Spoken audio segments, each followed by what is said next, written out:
So 25 years old, don't worry. Any mistake is an income, is a wonderful revenue for you. So I told myself and told my young people, before 20 years old, be a good student. When you do entrepreneur, just learn some experience. Before 30 years old, follow somebody. Go to a small company. Normally in a big company, it is good to learn processing. You are a part of a big machine. But when you go to a small company, you learn the passion, you learn the dreams. You learn how to do a lot of things at one time. So before 30 years old, it's not which company you go, it's which boss you follow. It's very important. A good boss teaches you differently.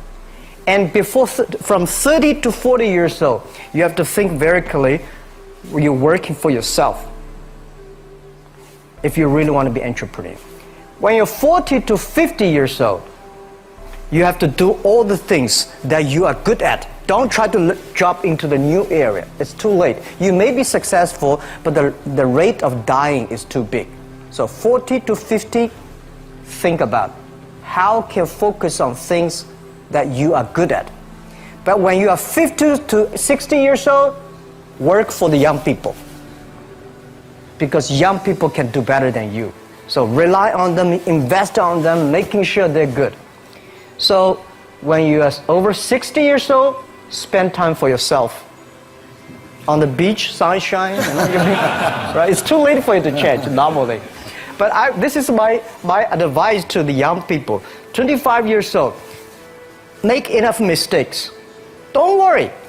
You fall, you stand up. You fall, you stand up. Enjoy it. 25 years old, enjoy the show, enjoy the show. I did not have a rich father. Tried 3 times for university, all failed. I applied for Harvard for 10 times, all failed. They don't even want to see me. For the last time, I went to the teachers' college, which was considered the 3rd or 4th class of my city.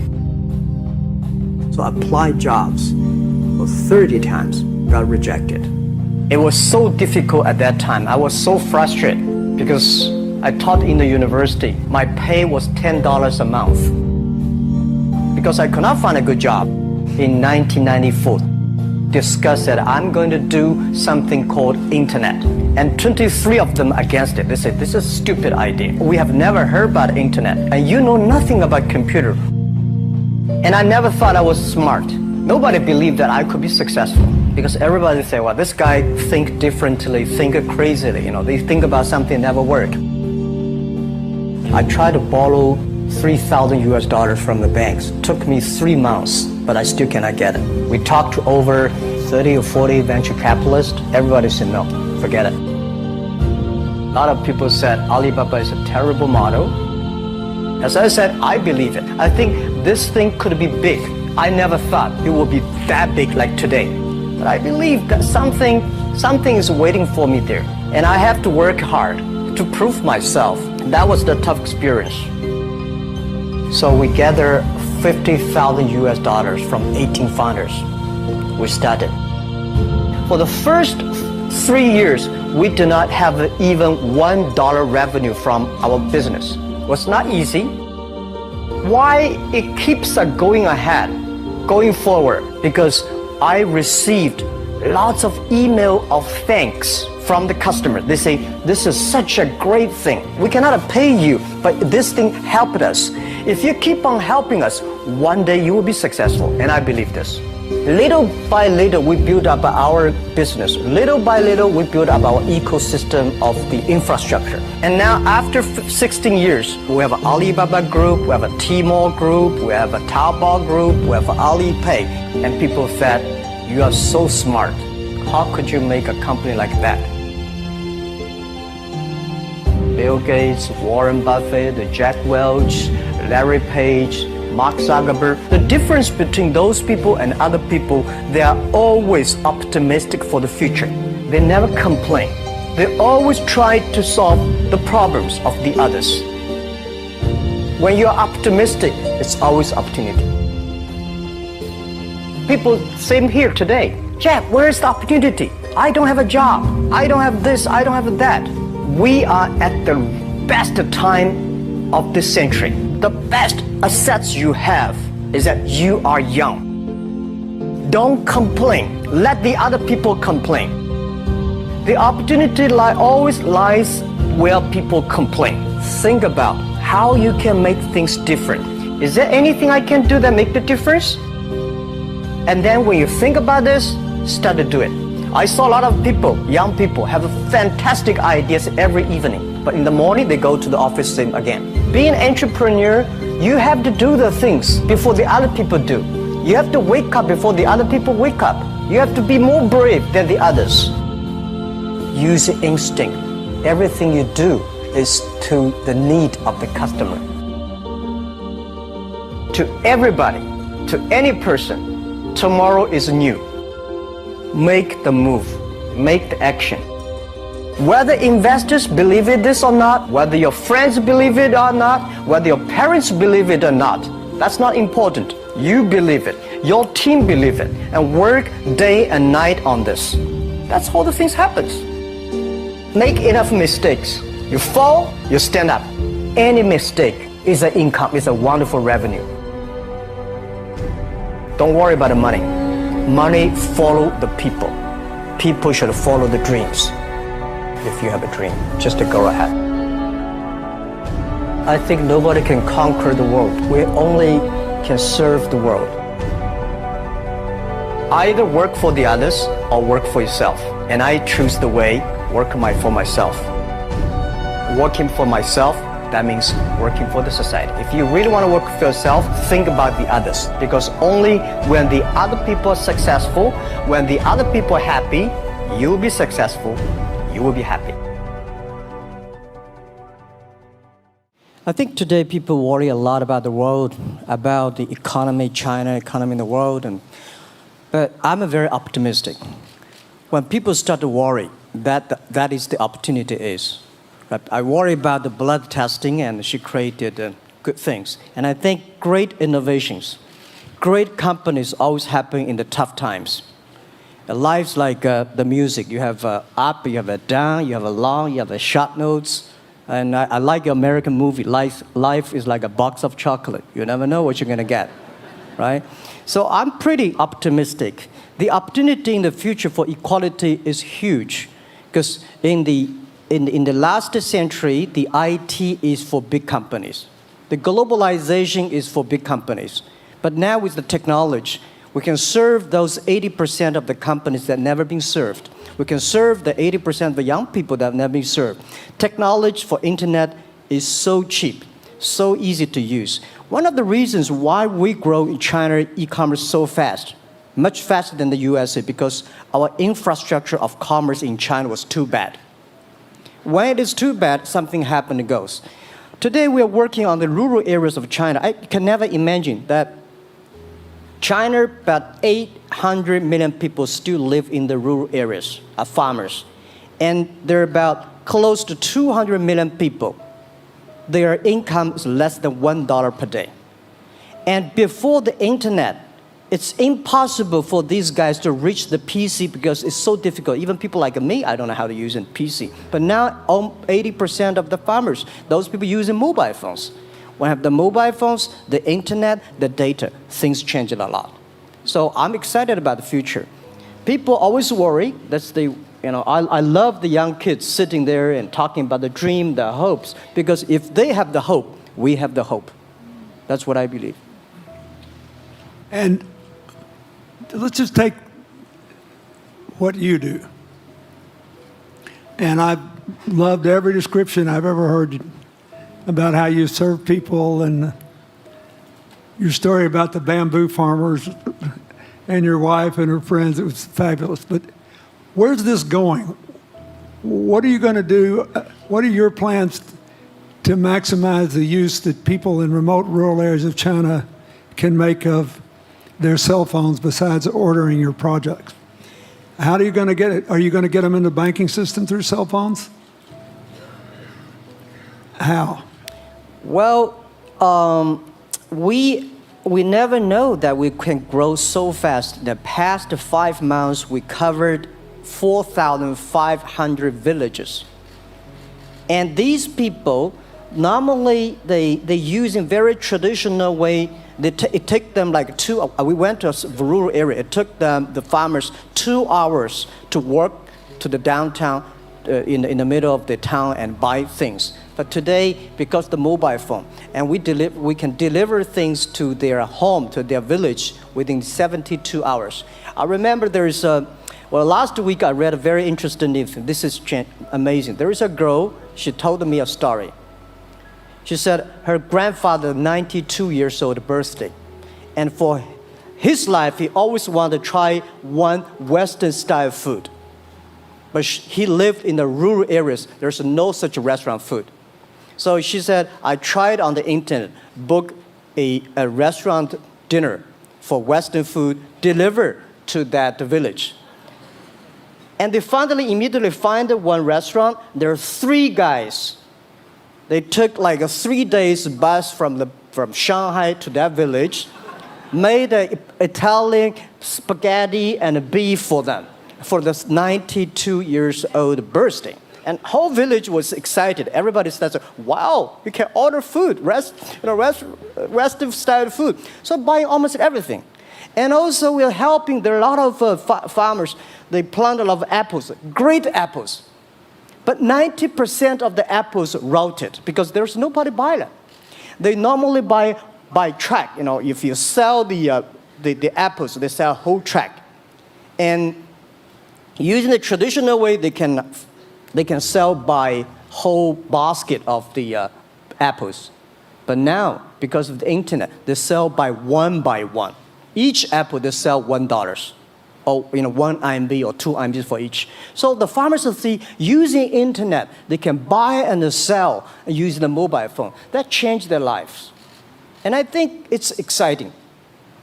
And people need examples when they see, my neighbor made money through online to selling things. My neighbor buy much interesting things online. People start to learn. And more people start to buy the mobile phones.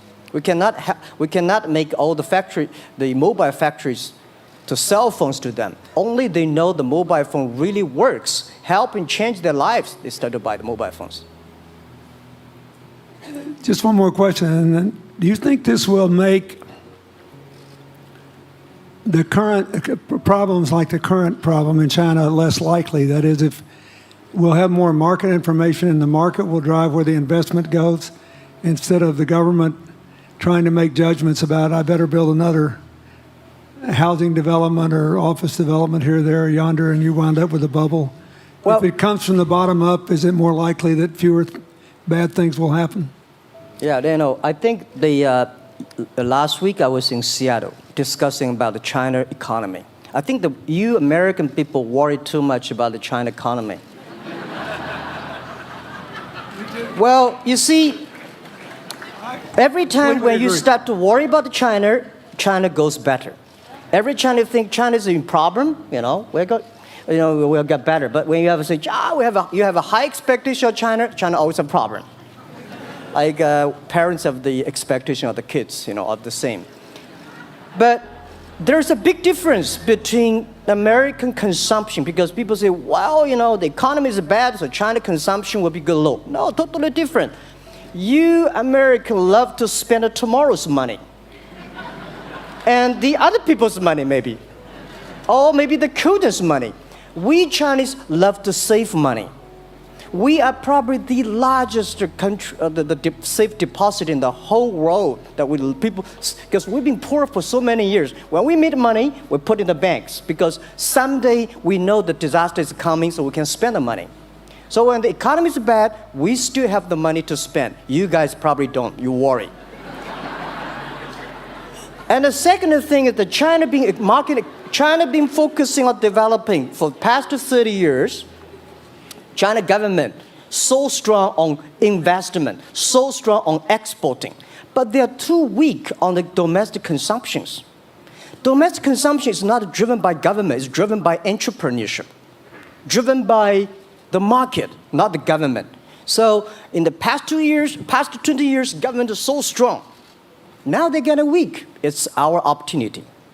It's our showtime to see the market economy, entrepreneurship, how we can develop the real consumption. I think if the China developed the great consumption, we have a 300 million middle class. In next 15 to 20 years, we're going to have 500 million middle class.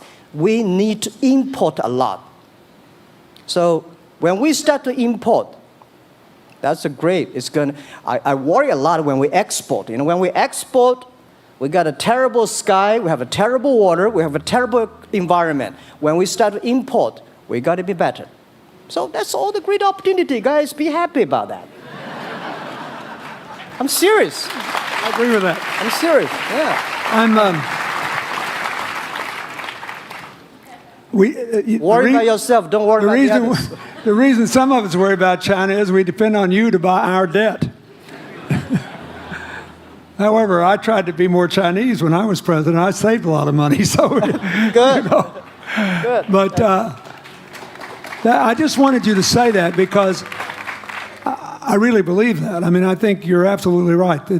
The trend toward greater internal consumption I think, will remain unbroken in spite of whatever the difficulties are in the next few months. I think it's important not to overreact. You can't break the trend. You've got to clean up the land from chemical contaminants. You've got to clean up the air. You're going to do it. Yep. And a lot of Chinese will make a lot of money out of that. There'll be a lot of great new companies, and there'll be opportunities to import from other places. Yeah. So can you discuss your theory of what you're doing and other things in terms of whether it advances equal opportunity and social solidarity? Tell them what you think is going to happen. And what other kinds of, when your opening remarks, you just said technology is going to be active in this way in other areas of the economy. What do you think the next big opportunities are? But first, tell them just in 2 sentences what you're doing, because Jack and I know, and we haven't been clear enough. Explain it, and explain how you think that advances social solidarity and equality of opportunity. Well, our work is in the belief that access to health information is a basic human right. And that lab information, particularly because lab data drives 70% of clinical decisions, needs to be accessible to people before they're sick. So if you look at the word diagnose in the dictionary today, it says to determine the presence of disease from symptoms, which means by definition, we're determining that people are sick once a disease has already progressed. And our work is in being able to make lab testing accessible to people in time for therapy to be effected, and to do that in a way in which every person, irrespective of their insurance status, irrespective of where they live, can afford the ability to get a test done. So that means, in our case, we've invested the last 12 years in now developing hundreds of tests, many of which are less than $10. So $2 tests in the United States. And I think one of the amazing things about this country is that we have such an incredible ecosystem for fueling creativity, and that creativity can create new markets. So in answer to your question about the market being able to conform itself to social good, I think the creativity that goes into creating these new technologies creates new markets in and of themselves. And our basic belief is that those new markets come from empowering individuals and enfranchising individuals and trusting that individuals have the capability to engage with information, and in accessing that information, beginning to take control of their own outcomes and their own health outcomes, and in doing so, changing the way our healthcare system works. Think what this could mean for rural China, for rural India, for Native American reservations in America, for the Mississippi Delta, for the remote areas of where all the jobs were lost from coal. You're all of a sudden giving people information.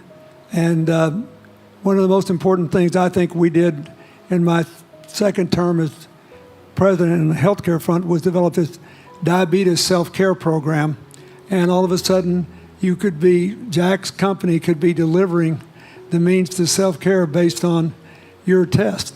I mean, I think that this is a very big deal. We all want to live as long and as well as we can, and Craig Venner was here. We were joking about whether we'd make it to 100, but in the meanwhile, you want to keep people healthy, and if they're sick, you want to intervene early, not late. Yeah. Well, and if you look at, the ability to engage with this information, we have a $4 trillion healthcare problem in this country. 20% of it is type 2 diabetes, which is reversible.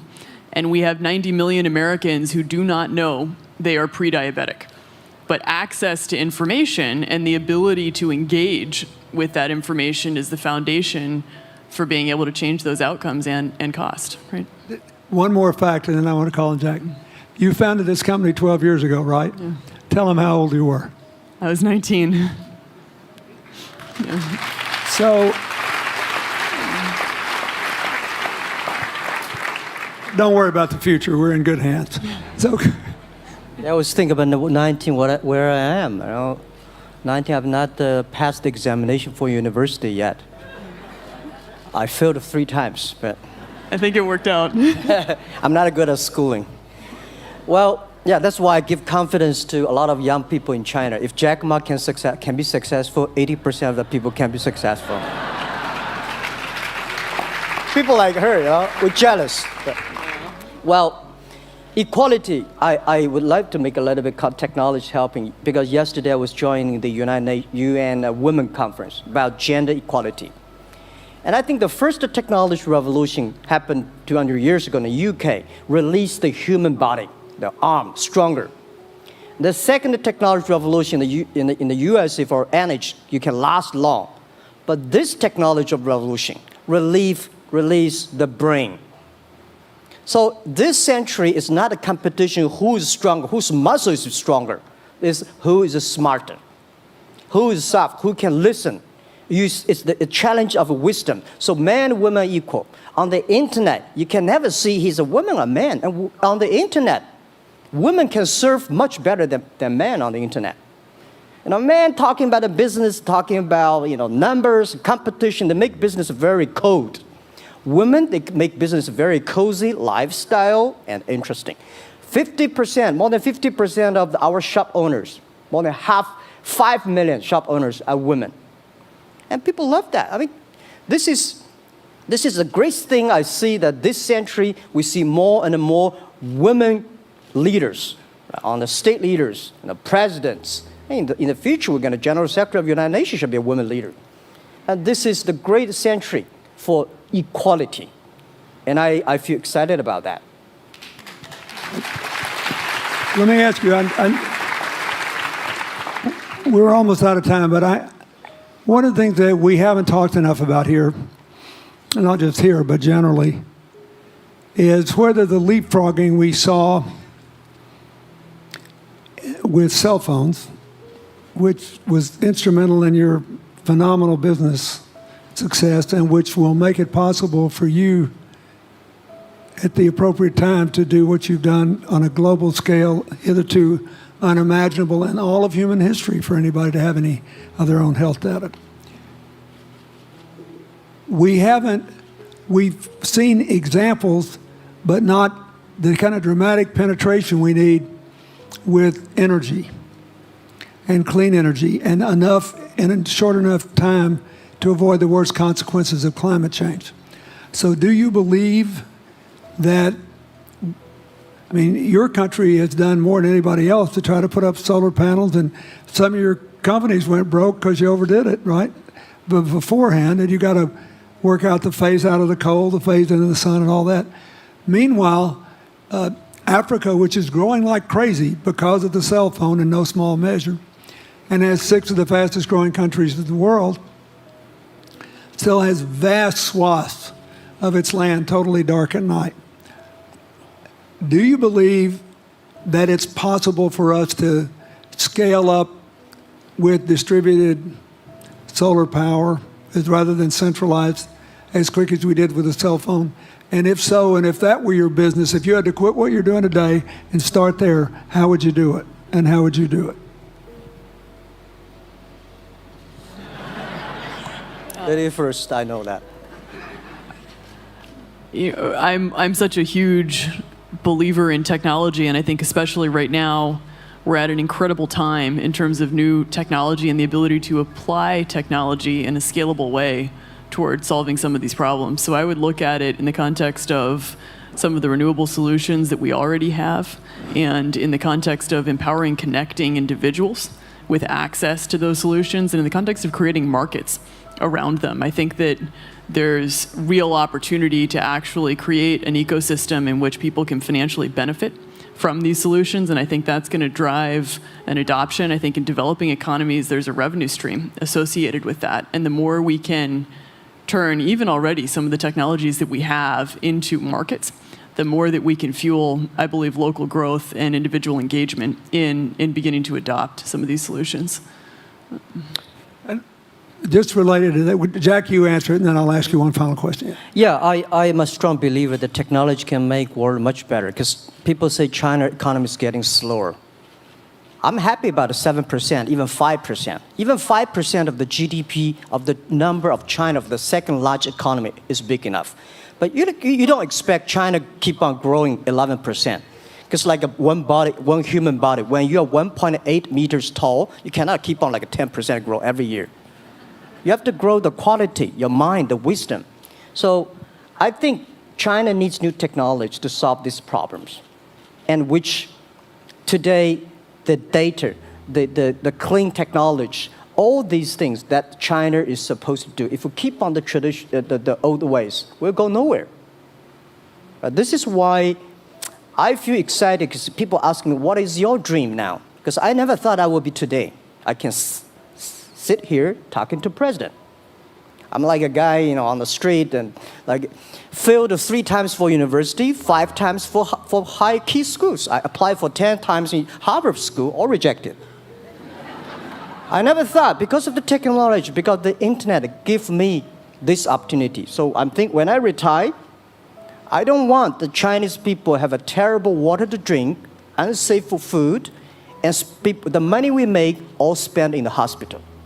That's disaster. So how we can using the technology to enable young people, the great chance of this world, don't worry about, we got 1.4 billion people who were born in 1980s. They are the people of the internet times. They are going to have new ways to solve the world problems. The things you are worried about today, they can solve it. And human beings have these kind of worries for centuries. And young people can always solve it. And today, when you have a right direction, clean energy, the climate change, all these issues, they will be solved, and these are the great opportunities ahead of us. Anything else? I agree with that. I think the more we can enfranchise people, the more we can create ecosystems in which individuals are empowered, the more we give rights to individuals to be able to build businesses, to be able to pursue the economic benefit of technologies, the more you see these markets change. Before they leave the stage, I want you to look at them. And I want you to think about the time we have had to spend here dealing with the refugee problems in Syria and Lebanon. Stand up, Elias. This is my friend Elias Bousab. He is the education minister in Lebanon. He's got to educate all these kids. And so he left a miracle that very much reflects the lives that Elizabeth and Jack have lived. He was in a very responsible position at the American University of Dubai. They started bringing American scholars over there to live in an Arabic culture. He did all these wonderful things. Lebanon got in trouble. He went home to save his country. What is the difference? How much more could he and every smart Lebanese person do if they could focus on these things? And why can he not? because the place is dominated by people who think their differences are more important than their common humanity and their common challenges. You cannot imagine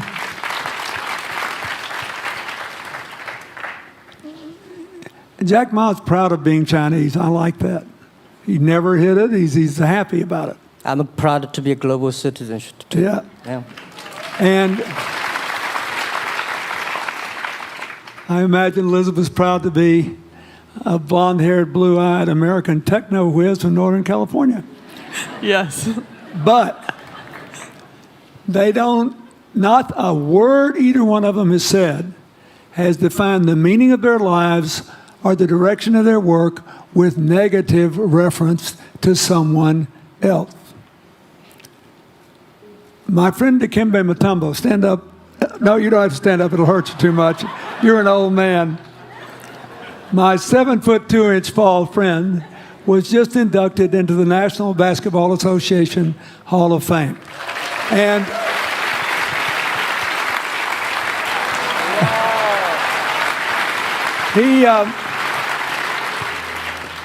my family, my whole family loves him. And I have seen how much he has given back to his native country, Congo, which has been so troubled. I've known him a long time. We both went to Georgetown University. I did before he was born, I think.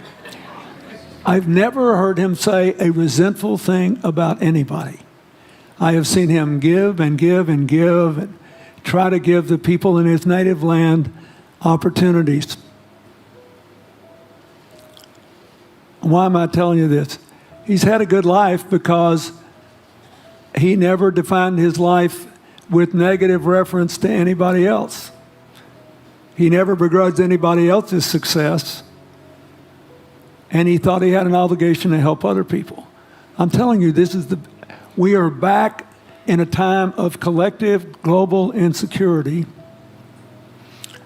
where the main struggle is the oldest one in human history, just in modern techno realities. I mean, if you were trying to build the Middle East, you would think about our permanent sponsor here, the ambassador from Oman, who her government tried to help head off a calamitous war in the Middle East over the nuclear issue in Iran. We all pray to God that it'll work out all right. And the lead she made. You look around all these places, wherever people are putting aside their differences and working together, good things are happening. We cannot achieve economic or social equality without living in the factual realities of the world we face, looking at the obstacles, looking at the opportunities, making the best decisions. And those of us who even feel good about ourselves because we think we spend a lot of time giving, our whole goal should be to work ourselves out of a job. One of the things that Bill and Tanny Austin are sitting there with Starkey, they started giving away hearing aids, and then they decided, well, we better teach these young people how to speak. If they get the gift of hearing, they'll have to learn that. So they got into the education business. Sonny Varkey got into the education business and decided somebody ought to do something really dramatic to remind people that the only people that really matter are the teachers. So he gave the first Global Teacher of the Year award last year, and an international panel gave the prize to a teacher from Maine who promptly gave the entire $1 million to her school. The woman never made any money in her life. She gave all the money away immediately. The future is going to be forged by people who think of how to use the modern tools that we are given, as Elizabeth and Jack have, to create opportunity through empowerment. And it will not be a straight line. It's too many moving parts. But I just want you to think about that. The reason you feel good looking at them is that you identify with them even though they're different from you. And that's basically where we are all over again, and we can't slip back. We can't give up. That's why when we had the Prime Minister of Italy and George Soros talking about the future of Europe, and George said it was coming apart, and the Prime Minister said, no, it doesn't have to come apart if it's about something more than economics. I thought it doesn't have to come apart if you will it not to. And you put yourself on the line for it. There are no guaranteed outcomes today, but you can guarantee that the trend is right. So go ahead, you were going to say something, weren't you? Yeah, I just wanted to add, I mean, as we're talking about the future and from my own experience and looking at all the faces here, I think a huge part of the answer to your question is also to raise our little girls with the stereotype that they can be the best in engineering and science and math, because when they do in all of these industries, it changes everything. And we need to do that in this country, and we need to do that as parents in other countries. You know? Yeah, I was thinking about if what you say. I think about when you talk about problems, you normally it's like a politician. When you talk about opportunities at the business people, I was thinking about how we can using this all the problems that change the problem become the opportunity. And I don't know. I just feel excited when people talk about problems. I think think about if you can solve one of them, that's the chance. And today, nobody live in this century has so many opportunities and so many tools they can use to change other people's life. And I think in the last century, which I call the IT time, this century is called the DT time, data technology. IT is to empower yourself, make yourself strong. DT is to empower the others. When you empower the others, you empower your future, yourself. So when I listen to you talk, I agree, and I think that's why we were born in this century. That's why how we can use the internet to help more people. Let's give him a hand. Thank you.